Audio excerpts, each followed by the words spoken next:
Assalamualaikum warahmatullahi wabarakatuh.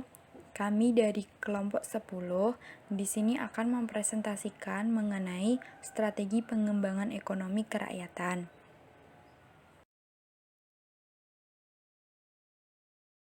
Pada kesempatan ini, kami akan membahas mengenai yang pertama, yaitu kebijakan pengembangan ekonomi kerakyatan melalui pemberdayaan koperasi dan UMKM. Yang kedua, partisipasi dalam perumusan kebijakan pengembangan ekonomi kerakyatan melalui pemberdayaan koperasi dan UMKM. Ketiga, pembahasan setiap kebijakan, yaitu Master Plan Ekonomi Kerakyatan dan Plan of Action Ekonomi Kerakyatan melalui pemberdayaan koperasi dan UMKM. Dan yang keempat, yaitu memberi contoh program-program pendukung implementasi kebijakan pengembangan ekonomi kerakyatan. Kami beranggotakan 4 orang. Yang pertama saya sendiri, Heni Susanti. Yang kedua ada Rifani Solihah. Yang ketiga Muhammad Al-Fatih dan Faisal Dinan Ar-Rahman.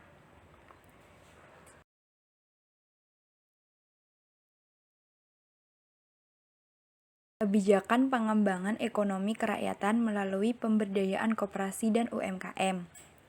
Yang pertama, kebijakannya yaitu mengembangkan usaha kecil dan menengah yang diarahkan untuk memberikan kontribusi yang signifikan terhadap pertumbuhan ekonomi, penciptaan lapangan kerja, dan peningkatan daya saing. Kebijakan yang kedua yaitu memperkuat kelembagaan dengan menerapkan prinsip-prinsip tata kepemerintahan yang baik atau good governance dan berwawasan gender, terutama dilakukan untuk 1. Memperluas akses kepada sumber permodalan khususnya perbankan. 2. Memperbaiki lingkungan usaha dan penyederhanaan prosedur perizinan.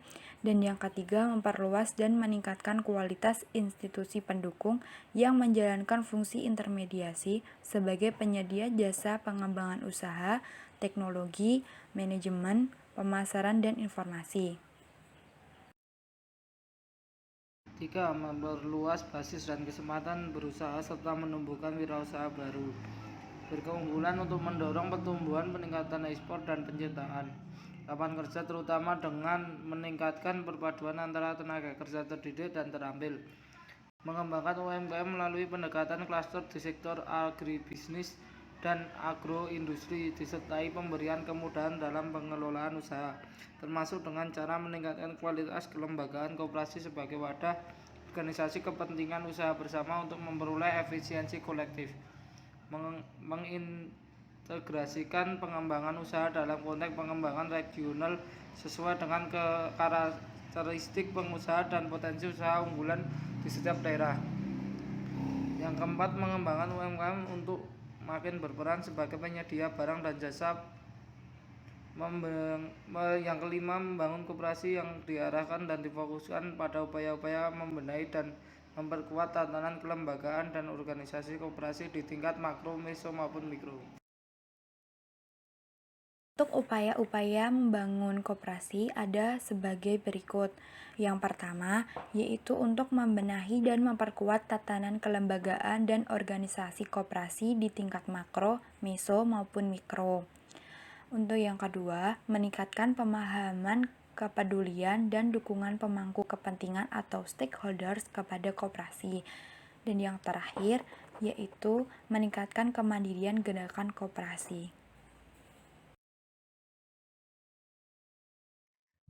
Yang selanjutnya yaitu partisipasi perumusan kebijakan pengembangan ekonomi kerakyatan melalui pemberdayaan koperasi dan UMKM.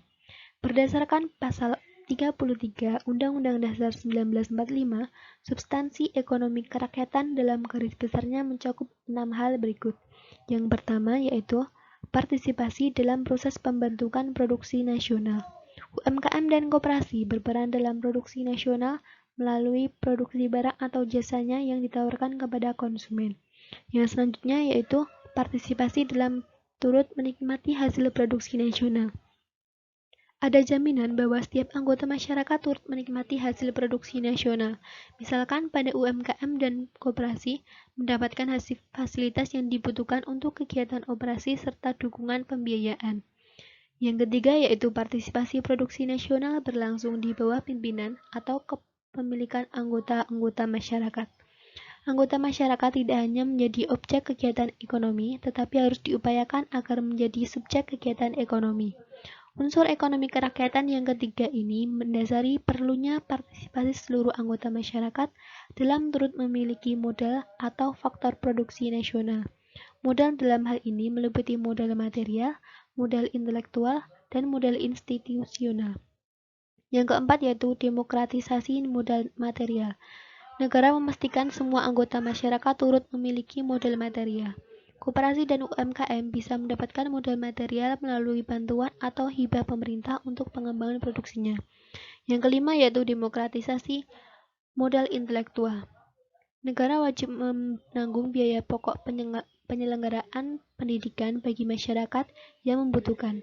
Adanya pelatihan keterampilan untuk tenaga koperasi dan UMKM.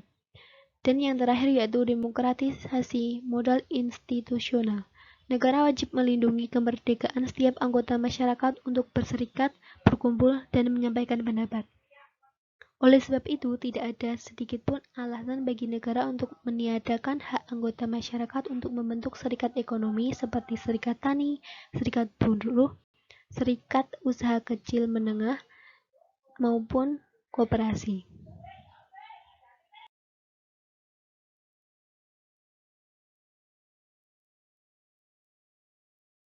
Sasaran pokok ekonomi kerakyatan. Sasaran pokok ekonomi kerakyatan dalam garis besarnya meliputi 5 hal berikut. Yang pertama, terjadinya peluang kerja dan penghidupan yang layak bagi seluruh anggota masyarakat. Yang kedua, terselenggaranya sistem jaminan sosial bagi anggota masyarakat yang membutuhkan, terutama fakir miskin dan anak-anak terlantar. Yang ketiga, terdistribusinya kepemilikan modal material secara relatif merata di antara anggota masyarakat. Yang keempat, yaitu terselenggaranya pendidikan nasional secara cuma-cuma bagi setiap anggota masyarakat yang membutuhkan. Dan yang terakhir, yaitu terjaminnya kemerdekaan setiap anggota masyarakat untuk mendirikan dan menjadi anggota serikat-serikat ekonomi.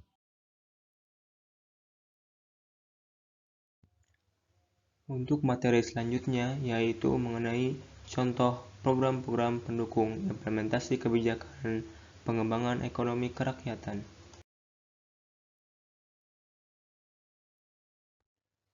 Untuk program yang pertama adalah program penciptaan iklim usaha bagi UMKM. Tujuan program ini adalah untuk memfasilitasi terselenggaranya lingkungan usaha yang efisien secara ekonomi, sehat dalam persaingan, dan non-diskriminatif bagi kelangsungan dan peningkatan kinerja usaha UMKM. Kegiatan-kegiatan pokok dari program ini antara lain mencakup: yang pertama, penyempurnaan peraturan perundangan seperti Undang-Undang tentang Usaha Kecil dan Menengah dan Undang-Undang tentang Wajib Daftar Perusahaan. Kedua, fasilitasi dan penyediaan kemudahan dalam formalisasi badan usaha. Ketiga, peningkatan kelancaran arus barang, baik bahan baku maupun produk, dan jasa yang diperlukan seperti kemudahan perdagangan antar daerah dan pengangkutan. Keempat, peningkatan kemampuan aparat dalam melakukan perencanaan dan penilaian regulasi, kebijakan, dan program. Kelima, penilaian dampak regulasi atau kebijakan nasional dan daerah terhadap perkembangan dan kinerja UMKM dan pemantauan pelaksanaan kebijakan atau regulasi. Yang keenam, yaitu peningkatan kualitas penyelenggaraan koordinasi dalam perencanaan kebijakan dan program UMKM dengan partisipasi aktif para pelaku dan instansi terkait.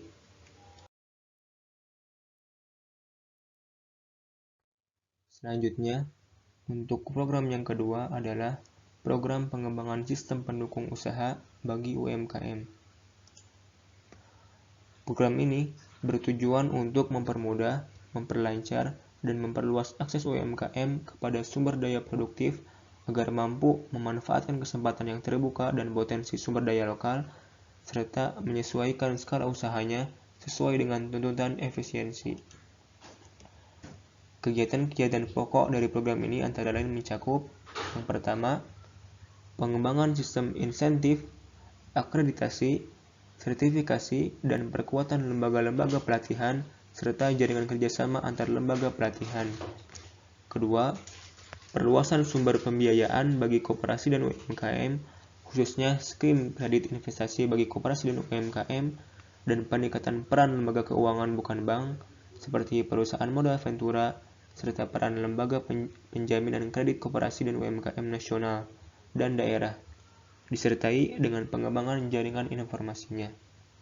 Ketiga, dukungan terhadap upaya penguatan jaringan pasar produk UMKM dan anggota koperasi, termasuk pasar ekspor, melalui pengembangan lembaga pemasaran, jaringan usaha termasuk kementerian usaha, dan pengembangan sistem transaksi usaha yang bersifat online, terutama bagi komoditas unggulan berdaya saing tinggi.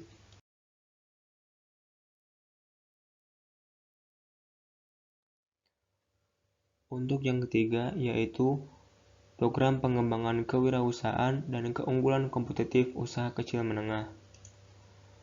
Program ini ditujukan untuk mengembangkan jiwa dan semangat kewirausahaan dan meningkatkan daya saing UKM, sehingga pengetahuan serta sikap wirausaha semakin berkembang.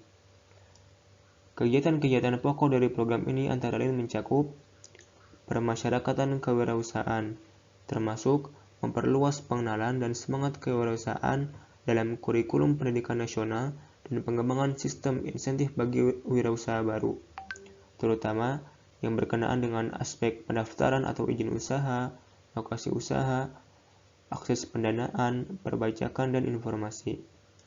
Kedua, penyediaan sistem insentif dan pembinaan, serta fasilitasi untuk memacu pengembangan usaha kecil menengah berbasis teknologi, termasuk wirausaha baru berbasis teknologi. Ketiga, penyediaan sistem insentif dan pembinaan untuk meningkatkan kesadaran usaha kecil menengah tentang hak kekayaan intelektual dan pengelolaan lingkungan yang diikuti upaya peningkatan perlindungan hak kekayaan intelektual milik usaha kecil menengah. Keempat, fasilitasi dan pemberian dukungan serta kemudahan untuk pengembangan inkubator teknologi dan bisnis. Berikut adalah daftar dari sumber yang kami gunakan. Sekian dari presentasi kelompok kami. Apabila ada pertanyaan, maka dapat diajukan pada jadwal mata kuliah Ekonomi Kerakyatan. Terima kasih.